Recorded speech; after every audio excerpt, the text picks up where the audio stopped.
بسم اللہ الرحمن الرحیم۔ بسم اللہ الرحمن الرحیم۔ عزیزان گرامی، السلام علیکم ورحمۃ اللہ وبرکاتہ۔ اللہ کی ذات سے امید ہے کہ آپ سب خیریت سے ہوں۔ میں سمیہ مریم آپ کے لیے مختصر خلاصہ قرآن لے کر آئی ہوں۔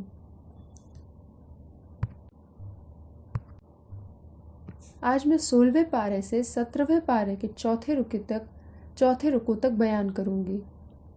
ان آیات میں بتایا گیا ہے کہ اس دنیا میں بظاہر سرکشوں اور نافرمانوں کو ڈھیل ملتی ہے اور اہل حق کو مختلف قسم کی آزمائشوں اور تکلیفوں میں مبتلا ہونا پڑتا ہے۔ یہ صورتحال دیکھ کر بہت سے لوگ ایمان کھو بیٹھتے ہیں اور ان کے لیے صبر کرنا اور حق پر ڈٹے رہنا مشکل ہو جاتا ہے۔ اس آزمائش میں صرف وہی ثابت قدم رہ سکتے ہیں جن پر یہ بات اچھی طرح واضح ہو جائے کہ یہاں جو کچھ ہو رہا ہے سب اللہ کے ارادے کے تحت ہو رہا ہے اور اس کے حکمت کے تقاضوں کے مطابق ہو رہا ہے۔ لیکن انسان کا علم بہت محدود ہے، وہ اللہ کی حکمتوں اور مصلحتوں کا احاطہ نہیں کر سکتا۔ اس وجہ سے صحیح طریقہ یہی ہے کہ ہدایت کے راستے میں ناموافق اور مشکل حالات بھی پیش آئیں تو آدمی ان سے ہمت نہ ہارے اور اللہ کی حکمت کے ظاہر ہونے کا انتظار کرے اور یقین رکھے کہ اگر اس دنیا میں اچھے نتیجے نہیں بھی نکلتے تو آخرت میں اس کو اچھا مقام مل کر رہے گا۔ اس حکمت الہی پر ایمان و یقین اور پھر صبر، یہی دین کی بنیاد ہے۔ اس وجہ سے اللہ تعالیٰ نے جب حضرت موسیٰ علیہ السلام کو ایک عظیم مہم یعنی فرعون کے مقابلے کے لیے منتخب کیا تو آپ کو اس صبر کی تربیت دینے کے لیے ایک خاص بندے کے پاس بھیجا، جنہیں ہم حضرت خضر علیہ السلام کہتے ہیں، اس لیے کہ یہ چیز صرف جاننے کی نہیں بلکہ عملی تربیت کی محتاج ہے۔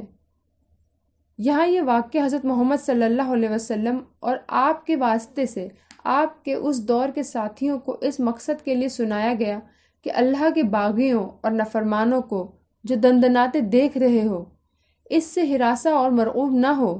اس دنیا میں اگر کسی غریب اور مسکین کی کشتی میں چھید کر دیا جاتا ہے تو اس میں آئندہ اسی کی بھلائی مقصود ہوتی ہے، اور اگر ظالموں کی کسی بستی میں کسی گرتی ہوئی دیوار کو سہارا دیا جاتا ہے تو اس میں بھی کسی مظلوم کے لیے خیر پوشیدہ ہوتی ہے۔ لیکن انسان کا محدود علم اللہ کے سارے بھیدوں کا احاطہ نہیں کر سکتا۔ پھر ایک سوال کے جواب میں ایک عادل اور منصف بادشاہ ذوالقرنین کا ذکر کر کے قریش کو عبرت دلائی ہے کہ ایک مومن بندہ ذوالقرنین تھا جو مشرق اور مغرب کے تمام علاقوں کو فتح کر کے بھی ہر کامیابی پر اللہ کا شکر گزار ہوتا تھا اور ہر قدم اللہ کی مرضی کے مطابق اٹھاتا تھا۔ اور ایک تم ہو کہ ذرا سا اقتدار ملا ہوا ہے تو اس کے نشے میں اللہ، آخرت اور اس کے رسول صلی اللہ علیہ وسلم سب کا مذاق اڑاتے ہو۔ بار بار معزت طلب کرنے کے جواب میں فرمایا، دیکھنے والی آنکھ کے لیے تو اس کائنات میں خود تمہاری زندگی میں اتنی نشانیاں الہ پرستی، توحید اور آخرت کی بھری پڑی ہیں کہ اگر سمندر روشنائی بن جائے تب بھی انہیں لکھا نہیں جا سکتا۔ بس جو یہ سمجھتا ہے کہ اسے ایک دن اللہ کے سامنے جانا ہے، اسے چاہیے کہ بلا کسی کو شریک ٹھہرائے خالص ایک ہی اللہ کی بندگی کرے اور اس کے احکام کے مطابق عمل کرے۔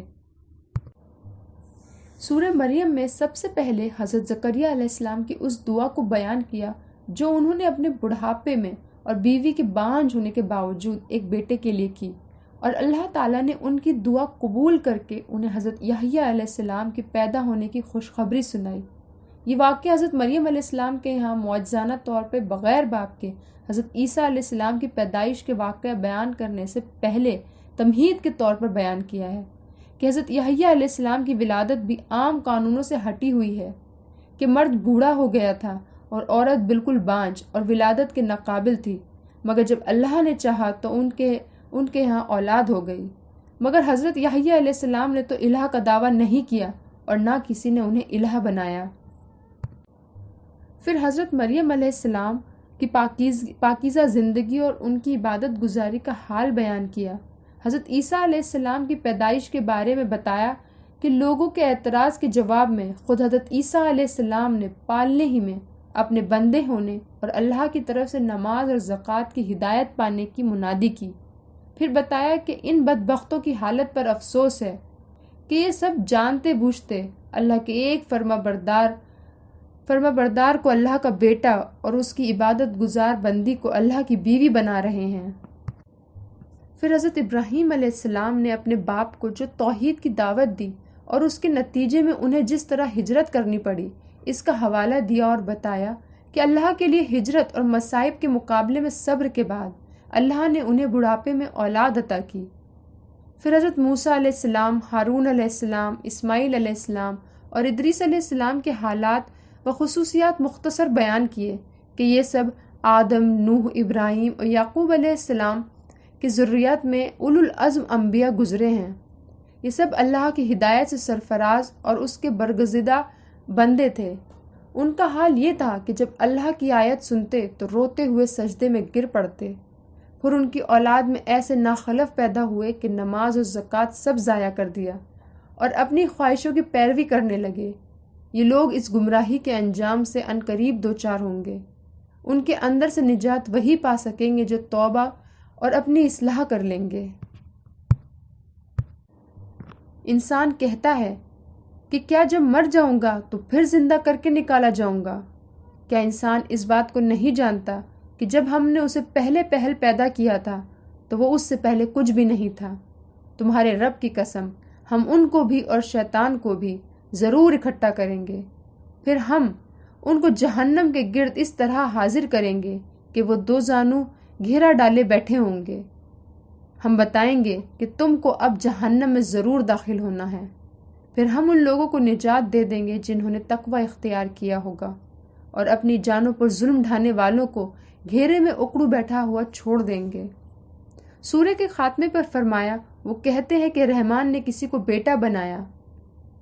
سخت بےہودہ بات ہے جو تم لوگ گھڑ لائے ہو۔ قریب ہے کہ آسمان پھٹ جائے، زمین شک ہو جائے اور پہاڑ گر جائیں اس بات پر کہ لوگوں نے رحمان کے لیے اولاد ہونے کا دعویٰ کیا۔ رحمان کی یہ شان نہیں ہے کہ وہ کسی کو بیٹا بنائے۔ زمین و آسمان میں جو بھی ہے سب اس کے حضور بندوں کی حیثیت سے پیش ہونے والے ہیں۔ اس آیت میں اللہ تعالیٰ اس بات پر سخت غضبناک ہے کہ لوگوں نے حضرت عیسیٰ علیہ السلام کو اللہ کا بیٹا بتایا۔ ایسی بات پر آسمان زمین پھٹ جائیں اور پہاڑ ریزہ ریزہ ہو جائیں تو کوئی تعجب نہیں۔ جب اللہ تعالیٰ کسی کو بیٹا بنانا پسند نہیں فرماتا پھر وہ کیسے کسی انسان کو اپنا ہمسر بنا سکتا ہے؟ اور انسانوں میں جن لوگوں نے بزرگان دین کو حاجت روا مشکل کشا بنا رکھا ہے وہ کتنے بڑے گناہ کا ارتکاب کر رہے ہیں۔ نیز جو لوگ نبی صلی اللہ علیہ وسلم کو خدا کا روپ دیتے ہیں وہ خدا پر کتنی بڑی جرات کر رکھے ہیں۔ ایسا عقیدہ رکھنے پر زمین آسمان پھٹ جائیں، پہاڑ چور چور ہو جائیں، بلکہ آندھی طوفان اور سیلاب بھی آ جائیں تو کم ہے۔ اللہ تعالیٰ اس کھلے ہوئے شرک سے محفوظ رکھے۔ یقیناً جو لوگ ایمان لے آئے اور عمل صالح کیا، ان قریب رحمان ان کے لیے دلوں میں محبت پیدا کر دے گا۔ بس اے نبی صلی اللہ علیہ وسلم، ہم نے اس کتاب کو تمہاری زبان میں اس لیے آسان کر کے اتارا ہے تاکہ تم خدا ترسوں کو بشارت دے دو اور جھگڑالو قوم کو خبردار کرو کہ ان سے پہلے کتنی ہی قوموں کو ہم نے ہلاک کر چھوڑا ہے۔ کیا تم ان میں سے آج کہیں کسی کی بو بھی محسوس کرتے ہو یا کسی کی آہٹ سنتے ہو؟ سورہ طٰہٰ میں نبی صلی اللہ علیہ وسلم کو مخالفین کے مقابل میں صبر اور نماز کی تلقین کی ہے اور فرمایا کہ آپ کا کام صرف ان لوگوں کو یاد دہانی کرا دینا ہے جن کے اندر خدا کا کچھ بھی خوف باقی ہے۔ رہے وہ لوگ جن کے دل خوف سے خالی ہو چکے ہیں، ان کے اندر ایمان اتار دینا آپ کی ذمہ داری نہیں ہے۔ قرآن کسی مانگنے والے کی درخواست نہیں ہے کہ بھائی میری بھی سن لو۔ یہ خالق ارض و سما اور مالک عرش و کرسی کا فرمان ہے، اور اس کو اسی کے شایان شان انداز میں پیش کیجیے۔ ناقدروں اور مغروروں کی زیادہ ناز برداری کی ضرورت نہیں ہے۔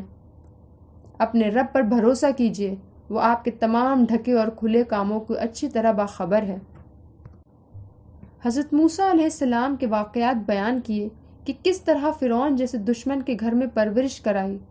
حضرت موسیٰ علیہ السلام کے ہاتھوں ایک قبطی کا قتل ہوا اور آپ مصر سے نکل گئے، مگر اسی کو اللہ نے نبوت پانے کا ذریعہ بنایا۔ حضرت ہارون علیہ السلام کو آپ کی مددگار بنایا اور فرعون کے پاس دعوت دے کر بھیجا۔ اس نے جادوگروں کو اکٹھا کر کے آپ کو ناکام بنانے کی کوشش کی، مگر جادوگر الٹا ان پر ایمان لے آئے۔ پھر بنی اسرائیل کو ساتھ لے کر ہجرت کی۔ فرعون نے پیچھا کیا اور میں لاؤ لشکر کے غرق کے دریا ہو گیا۔